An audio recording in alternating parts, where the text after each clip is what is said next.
আজকে বানিয়ে ফেললাম বাড়িতে হোমমেড ম্যাঙ্গো কুলফি। রূপও অনেক দিন ধরে বলছিল মা ম্যাঙ্গো কুলফি খাবো, তাই ঝটপট দেরি না করে বানিয়ে ফেলা হলো হোমমেড ম্যাঙ্গো কুলফি। প্রথমে না কিছু ড্রাই ফ্রুটস নিয়ে নিলাম আমি বাটিতে, তারপর কনডেন্স মিল্কের সাথে অ্যাড করে মিক্সারে ভালো করে মিক্সিং করলাম।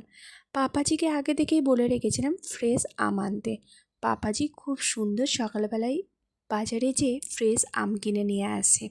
ভালো করে আমগুলো ধুয়ে মুখের সামনে ভালো করে কেটে সাঁড়াশি আর ছুরির মাধ্যমে আটিটাকে আমি বার করে নিই। দেখো এইভাবে কিন্তু বার করতে হবে। তারপর যে পেস্টটা আমি বানিয়ে রাখি সেই পেস্টটা আমের মধ্যে আস্তে আস্তে করে আমি ভরে দিই। খুব বেশি ভরা চলবে না, ঠিকঠাকভাবে ভরতে হবে। তারপর আমি আস্তে আস্তে এক একটা করে আমি ভরে নিই। তারপর আমি নোটিস করলাম আটির মধ্যেও কিছু আম রয়েছে। সেই আমগুলো ভালোভাবে ছোটো ছোটো করে কেটে ওই মিক্সিংয়ে আরও ভালোভাবে মিক্স করে নিলাম। তারপর সেটাও আমি আমের মধ্যে ভরে দিলাম। এখন আমগুলোকে ফ্রিজিং করতে দিলাম। আর দেখো কত সুন্দরভাবে কয়েক ঘন্টার মধ্যেই কুলফি হয়ে গেছে। সবাই কিন্তু খেয়ে খুব নাম করলো। তোমরাও কিন্তু ট্রাই করো বন্ধুরা, মা পাপা তো খুব খুশি।